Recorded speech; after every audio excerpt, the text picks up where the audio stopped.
For as long as I could remember, my family had this unspoken rule when it came to our annual get-together.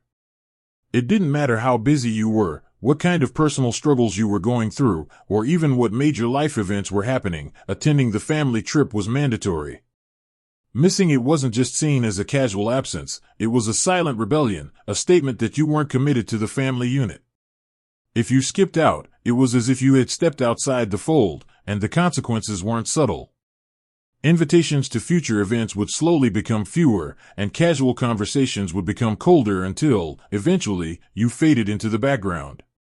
It wasn't just about the trip anymore. It was about loyalty. This year was supposed to be different, though. It wasn't just any family trip. This was a milestone celebration, my father's 60th birthday. The trip was meant to be a grand affair. My parents had rented an extravagant mansion in the Hamptons, a beautiful vacation spot that was meant to symbolize the strength and unity of our family. My parents meticulously curated the guest list, ensuring that every significant person in our family was included. To them, being at the trip wasn't just expected, it was a statement of commitment and loyalty. I had never missed a family gathering, and as a newly married man, I couldn't see why I would miss this one either. When my parents first brought up the trip, they were eager to tell me all about the luxurious home they had secured. They asked for my confirmation so they could finalize all the arrangements. Without hesitation, I confirmed that I would be attending, except this time, I would be bringing my wife, Sarah. But when I mentioned Sarah's name, there was an uncomfortable silence. My mother, who was always quick to react with excitement, hesitated. It was almost as if she didn't know how to respond. Finally, she said something that caught me completely off guard. "I'm not sure it's a good idea for Sarah to come. This trip is for family, and it might be best if she stays behind." I couldn't believe what I was hearing. Sarah was my wife, of course she was family. I asked her to explain herself, but before she could respond further, my father, who had been unusually quiet up until this point, stepped in. His tone was firm, as though he had already made up his mind and didn't want to discuss it any further. "It's nothing personal," he said, "it's just that some of the family dynamics could be affected by someone who isn't fully integrated." His vague answer did little to quell my confusion. This wasn't about family dynamics, it was about something else entirely, and I could feel the tension growing. I pressed for clarification, but my mother just insisted that this wasn't a big deal. "It's a family celebration," she said, "and we want everyone to feel comfortable. We just want it to go smoothly." That's when I understood. It wasn't just a suggestion. It was a decision. My parents didn't want Sarah there, plain and simple. The more I tried to rationalize it, the angrier I became. These were the same people who had spent years telling me that family came first, that love and unity should be above everything else. But now, they were asking me to pretend my marriage didn't exist, to act as if the woman I had committed my life to wasn't important enough to be part of a family event. My mother tried to soften it by telling me that I still had time to think it over, but I knew this was a line she had rehearsed. "Don't rush into anything," she said. "It's just a trip, after all." But to me, this wasn't just about a trip. It was about respect, about setting boundaries. If Sarah wasn't welcome, then neither was I. When I made it clear that I wouldn't attend unless Sarah was included, the reaction was immediate. The silence was deafening. My mother's voice, now tinged with disbelief, called my name as though I had betrayed her. My father, who had remained relatively neutral until now, accused me of overreacting. He argued that my presence was too important for the family celebration to be disrupted over a trivial matter. But to me, this wasn't trivial, it was everything. I stood my ground. I wasn't going to allow them to treat Sarah like she wasn't part of the family. I wasn't about to let them dismiss her without a fight. But as soon as I made my decision, everything started to fall apart. My mother sent me a long, emotional message, accusing me of ruining my father's special day and reminding me that family always came first. My brother followed up with his own message, expressing disbelief that I was choosing Sarah over the family. He insisted that if I really cared about our parents, I should find a way to fix things without canceling my attendance. But none of them seemed to realize the truth. They were the ones in the wrong, and they were trying to manipulate me into backing down. For the first few days after that conversation, the silence was unbearable. No calls. No texts. It was as if they were waiting for me to change my mind, to feel the weight of my decision and come crawling back. But what they didn't understand was that I wasn't going to give in. This wasn't about guilt, it was about standing up for what was right. But then, the first of my relatives reached out. It was my aunt, Rachel, who had always been more neutral than the others. Her message started with a fake tone of concern. She claimed she was sad that I wouldn't be attending the trip and that she thought this was all just a misunderstanding. But it didn't take long for me to realize that she wasn't really concerned about me, she was just trying to manipulate me into changing my mind. Her explanation was simple: everyone is just trying to avoid conflict, she said. We don't want anyone to feel uncomfortable. It's nothing personal against Sarah. But that didn't make sense. If it was about avoiding discomfort, why was it only Sarah who was being excluded? And who exactly was uncomfortable? I pushed her for a direct answer, but she dodged the question. After a moment of silence, she admitted that there was one person who had made it clear she didn't want Sarah at the trip, my brother's wife, Jessica. At that moment, everything clicked into place. This wasn't about family dynamics or comfort, it was about Jessica and her personal animosity toward Sarah. Instead of standing up to Jessica, my parents had chosen to side with her, even though it was clear that she had no right to dictate who belonged in our family. And that, right there, was the turning point. This wasn't just about a trip anymore. It was about betrayal. And I wasn't going to let it slide. The days after I found out that Jessica was the driving force behind the exclusion of Sarah were a blur of frustration and disbelief. My mind kept replaying the conversations with my family, the looks of indifference, the half-hearted justifications. I kept thinking about how easily they had dismissed me, as if my loyalty to Sarah didn't matter. The more I thought about it, the more I realized that this wasn't just a battle over a family trip, it was about my own place in the family, my voice, my agency. As much as I wanted to believe this was a one-time issue, I couldn't ignore the fact that the underlying problem had always been there. My parents, despite their outward expressions of love and concern, had always set certain expectations that, over time, became more like chains. It was as if their version of family didn't truly include me unless I was playing the role they wanted me to play. Every choice I made that didn't fit their mold seemed to be a threat to the carefully curated image of our family. I spent the next few days in silence, wrestling with my thoughts. Sarah, who had been by my side through all of this, never once pressured me to make a decision. She could see how hurt I was, but she also understood how deeply this was about my relationship with my parents. We talked about it, but it was clear that my family wasn't going to change. If anything, they were growing more insistent, more manipulative. One evening, Sarah and I sat down together in our apartment. She was scrolling through her phone, her fingers moving nervously across the screen. I could tell she was holding back her emotions, but it was hard for me to pretend everything was fine. Finally, she put her phone down and turned to me, her face etched with concern. "Are you really going to cancel?" she asked softly. "I know this means a lot to you." I could feel the weight of her question settle in my chest. I didn't want to cancel. I didn't want to hurt my father or disappoint my mother, but what choice did I have? They had given me an ultimatum: choose between them and Sarah. And I wasn't about to abandon my wife just to please people who, as it turned out, didn't truly value my happiness or respect my marriage. "I don't know what to do, Sarah," I said, the words heavy with frustration. "This should be an easy decision, but it feels like I'm being torn in two directions. On one hand, I want to go and make everyone happy. But on the other, you and I both know this is about more than a trip. This is about how they've treated you and me for years." She nodded, her expression sympathetic but firm.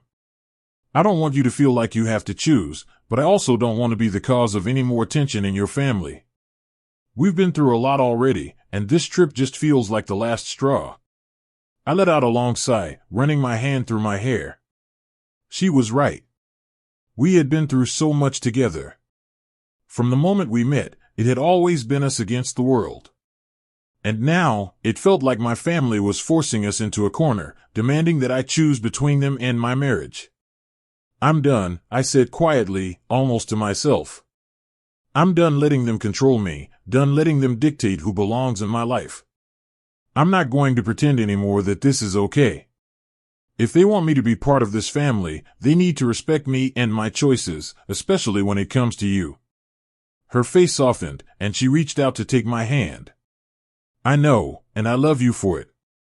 But this is hard for you. I can see it. Yeah, it is, I admitted. But it's not just about the trip. It's about something deeper. For years, I've tried to please them, to live up to their expectations. But at what cost? I've been suppressing my own feelings for too long. I've been putting myself last, and for what?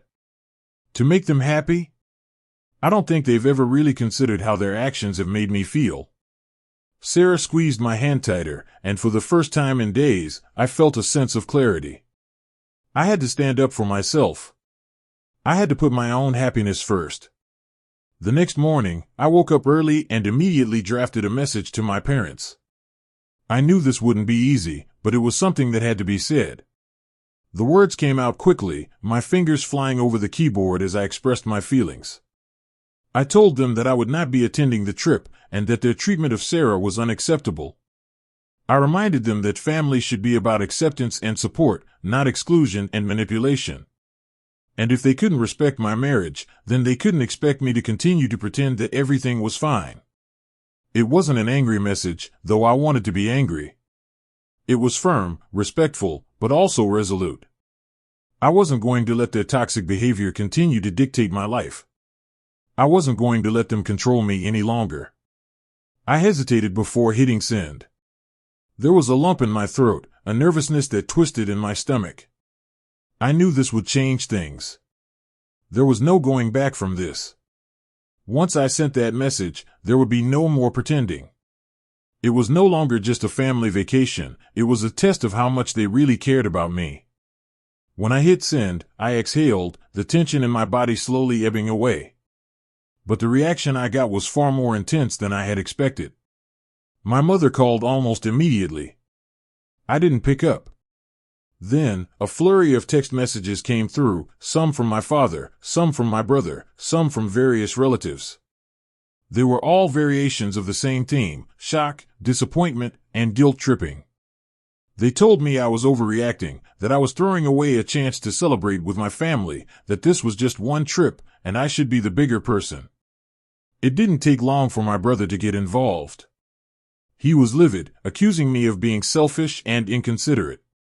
He told me that I was making my parents' milestone birthday about my own issues and that Sarah wasn't even trying to understand the situation. But I wasn't going to back down. This was my moment to take control of my own life. This was my chance to finally say no to the expectations they had placed on me for so long. No more was I going to let them manipulate me, guilt me, or make me feel inferior for simply standing up for the people I loved. The phone calls kept coming, but I didn't answer. I had made my decision, and I wasn't going to let their emotional manipulation work on me anymore. But in the silence that followed, something else started to happen. My own anger began to bubble up. This wasn't just about standing up for Sarah anymore. It was about standing up for myself, my choices, my future. This was about reclaiming my life. The storm had started, and I wasn't going to let it pass quietly. The days after sending that message felt like an emotional roller coaster. At first, there was a strange sense of relief, like a weight had been lifted off my shoulders. I had made the choice. I had stood up for myself and for Sarah, something I had never really done before. But as the silence settled in, the tension started to grow. The more I tried to move on, the more I felt like I was being pulled back into the chaos I had just escaped. It wasn't long before the phone calls and messages turned into a full-blown storm. My mother called again, and this time, I answered. Her voice was tight, strained, but there was a clear undercurrent of desperation. She was upset, but it wasn't just about the trip anymore. It was about everything, the way I had suddenly changed, the way I had turned my back on the family. She kept asking why I was doing this, why I couldn't just let things go, why I couldn't be the bigger person.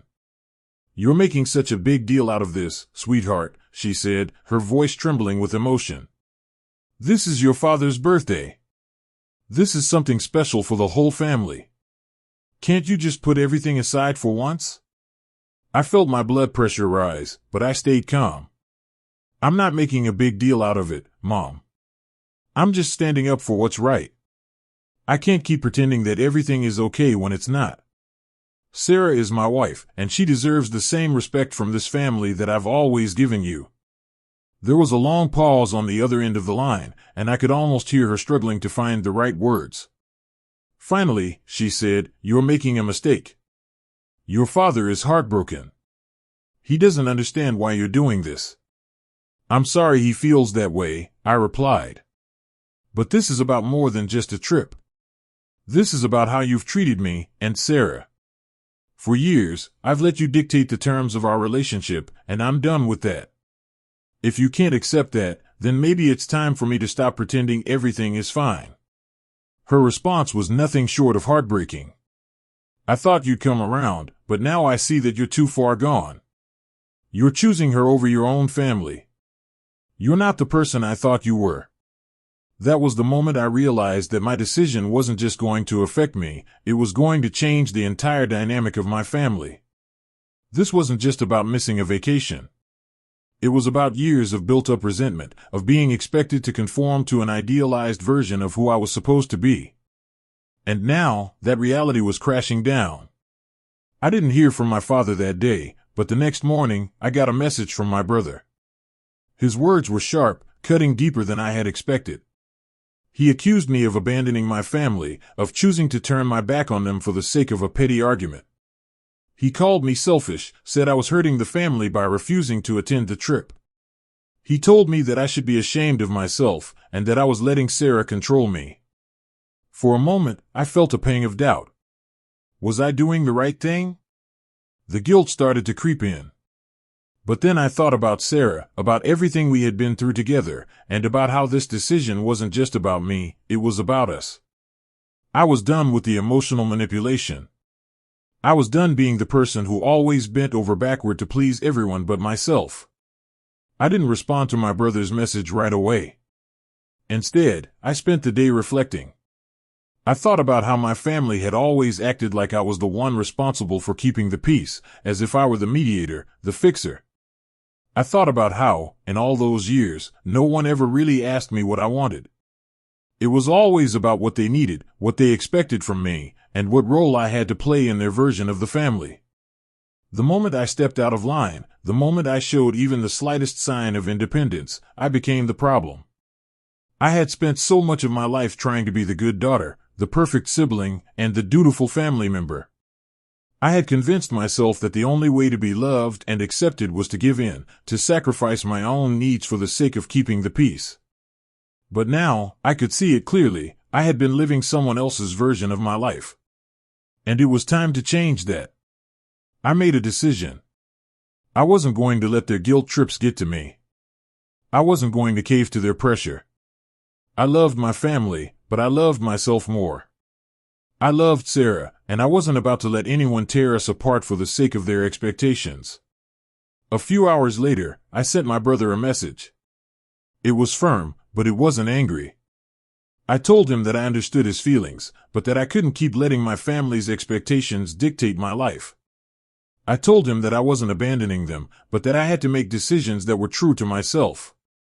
I told him that I was choosing to stand up for my marriage and my own happiness, even if it meant disappointing them. The response was immediate and harsh. He accused me of being manipulative, of playing the victim. He said that I was destroying the family with my selfishness. I could feel my blood boiling as I read his words, but I forced myself to stay calm. I didn't engage.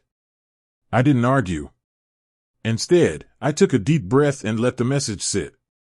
There was nothing more to say. The fallout from my decision spread quickly through the family. Relatives who I hadn't heard from in years suddenly started messaging me, voicing their disappointment, their shock, their anger.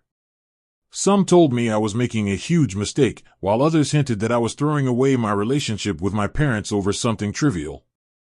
But no matter how many messages I received, no matter how much guilt was heaped on me, I stayed resolute. I had made my choice, and I wasn't going to let anyone push me back into that corner of silence and compliance. But despite my resolve, the emotional toll was undeniable. I had always been the peacekeeper, the one who tried to smooth things over when tempers flared. I had always been the one who tried to keep everyone happy, even at the expense of my own happiness. Now, I felt like I was standing alone, and it was harder than I had anticipated. The guilt still lingered, like a shadow, following me wherever I went. But as I looked at Sarah, sitting across from me with that quiet, reassuring smile, I knew I had made the right choice. This wasn't just about standing up to my family, it was about creating a life where I wasn't constantly apologizing for my existence, where I wasn't constantly sacrificing my happiness for others. It wasn't going to be easy. There was still so much work to do, so many bridges to rebuild, if I even wanted to rebuild them.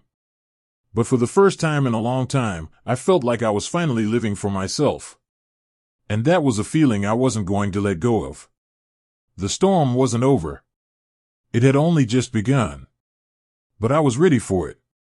Weeks passed, and the fallout from my decision continued to simmer under the surface. The family tension was palpable, every interaction was loaded with unspoken words. The messages from my relatives had slowed down, but the disapproval hung in the air like a thick fog that wouldn't dissipate. The silence was deafening. It was as if the more I distanced myself from them, the more they tried to pull me back in, through guilt, manipulation, or even passive-aggressive comments. The subtle reminders of my role in the family felt like daggers aimed at my sense of self-worth. What hurt the most wasn't just the disapproval, it was the feeling of being erased. Like I no longer mattered to them unless I was playing the part they had assigned me. I had been the dutiful daughter, the sibling who took on responsibility without complaint, the one who kept the peace even when it meant sacrificing my own needs. And now, because I had chosen to step out of that role, it felt like I had been written out of the family narrative altogether. One day, I received a message from my mother, but this time, it wasn't the usual emotional plea. It was a more cold, calculated message, as if the emotional manipulations of the past few weeks had finally turned into a form of silent warfare. She wrote, "I don't understand how you can let someone control you like this. I raised you better than this. You used to care about family.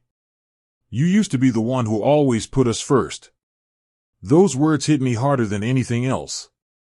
The coldness stung, but what really hurt was the implied accusation that I had somehow lost my values. That I had become someone unrecognizable, someone who no longer fit into the mold they had shaped for me. I stared at the screen for what felt like hours, trying to figure out how to respond. How could I explain to her that I wasn't trying to hurt the family, that I wasn't turning my back on them for the sake of rebellion, but simply trying to live authentically for the first time in my life? How could I make her see that standing up for Sarah wasn't a betrayal, but a reflection of how much I valued her? How much I valued us? But as I began to type a response, I realized that no matter how carefully I worded it, no matter how much I explained my reasoning, it wouldn't change the fact that she wasn't going to understand. This wasn't about my actions, it was about her perception of me, of how I was supposed to behave in the family structure. And in that moment, I understood something crucial. I couldn't keep trying to fix something that wasn't broken from my perspective. I had to stop giving in to their narrative. So I didn't respond. Instead, I turned my phone off for the day. I needed space. I needed time to process the grief that was slowly creeping in. The grief over losing something I had spent my whole life holding onto, this idealized version of family. The grief of realizing that no matter how much I tried to make everyone happy, there would always be a price to pay.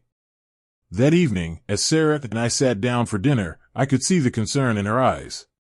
She knew I was struggling.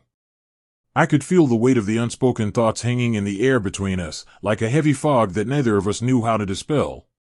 She was the one person who had always had my back, no matter what. She was the one who had given me the strength to stand up for myself in the first place. But now, she could see the toll this was taking on me.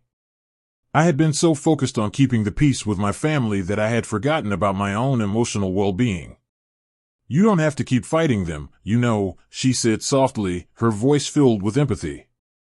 I know this is hard, but you don't have to carry this burden alone. You've already done so much. It's not your responsibility to fix everything, especially when they're not willing to meet you halfway. Her words hit me harder than I expected. They were a reminder that I wasn't in this alone, that I had someone who understood me and who would support me no matter what. Sarah had never pressured me to make any decisions about my family, but she had always been there, unwavering in her support.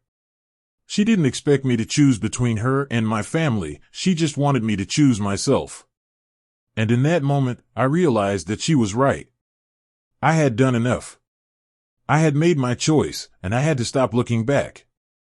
I had to let go of the guilt, of the need to explain myself, of the desire to make everyone happy. I wasn't responsible for their happiness, only my own. But even as I found some clarity in Sarah's words, the tension at home continued to build.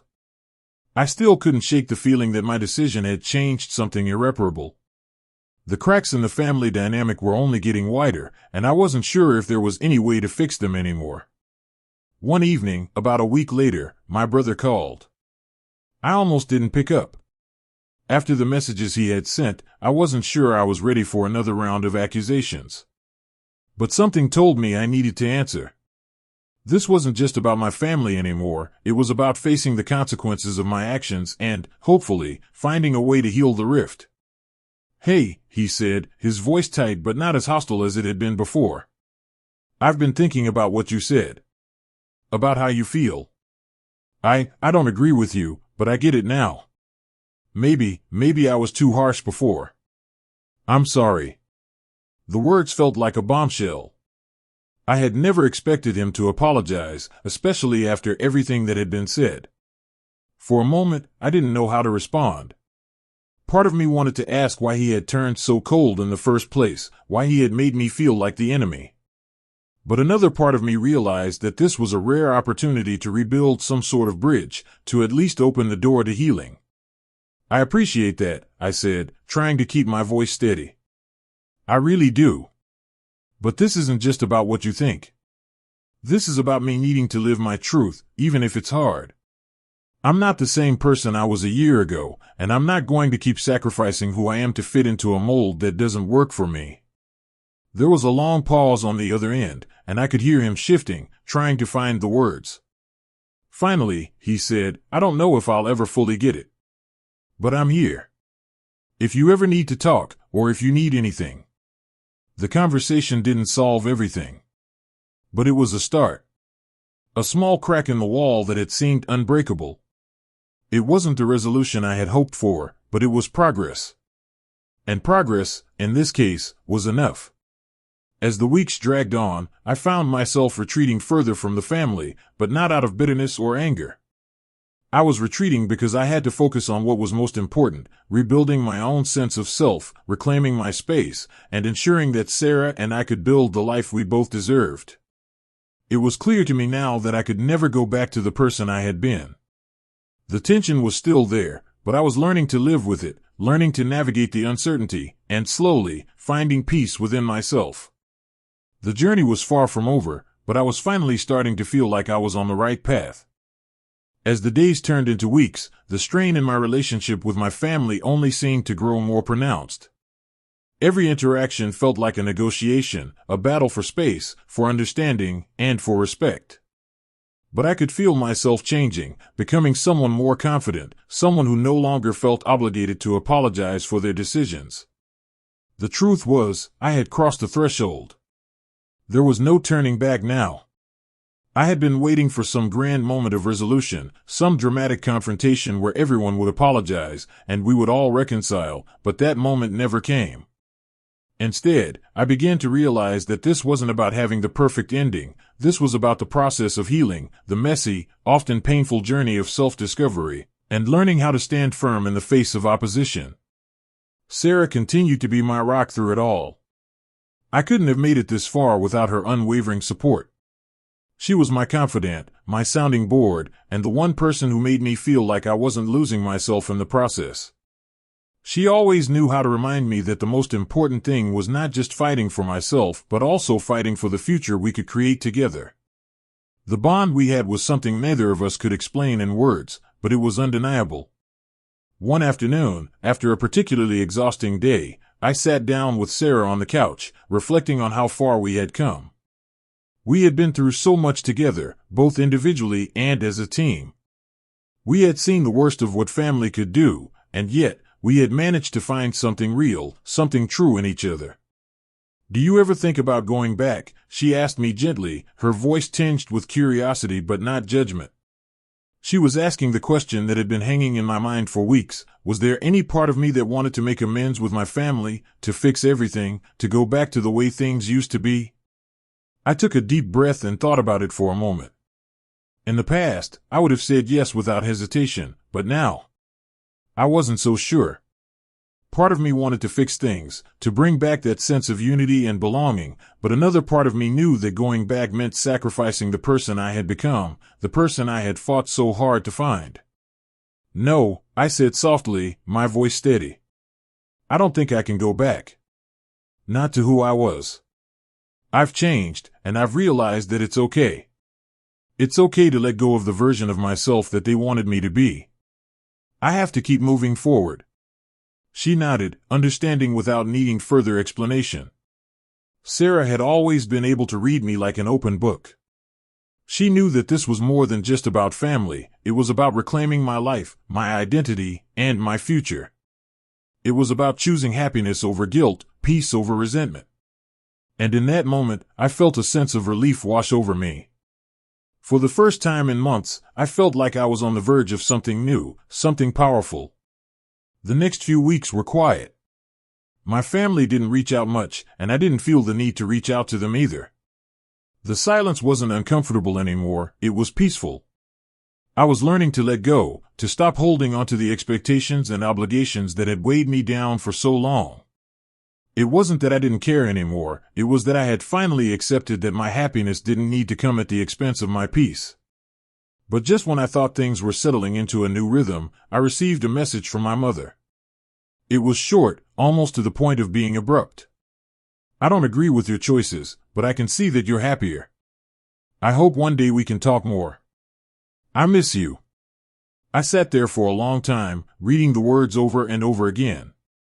There was no apology, no admission of wrongdoing, but there was something else, a crack in the facade, a tiny sliver of openness that hadn't been there before. It wasn't everything I had hoped for, but it was a start. It was the first time my mother had acknowledged that I was happier, and that was a huge step in the right direction. I didn't know what this meant for the future. I didn't know if it would lead to full reconciliation or if it was just a fleeting moment. But I had learned that I couldn't control how my family reacted to my decisions. All I could do was control how I responded. And right now, I felt at peace with that. A few weeks later, my brother reached out again, and this time, the tone of his message was different. He wasn't asking for an apology or trying to convince me to change my mind. Instead, he simply said, "I've been thinking a lot about everything, and I respect your decision. I'm not sure I fully understand, but I respect it. I just want you to know that I'm here if you ever need me." It was another small step in the right direction, and once again, I found myself feeling a glimmer of hope. Maybe, just maybe, there was a way to rebuild those relationships, not on their terms, but on mine. And if they couldn't understand, if they couldn't accept the changes I had made, I had come to terms with that too. I couldn't force them to see things my way. I could only show them who I was, and if they were willing to accept me, then I would welcome them with open arms. In the weeks that followed, Sarah and I made plans for the future. We talked about building a life together, one that was free from the constraints of old expectations, one where we could both thrive without fear of judgment.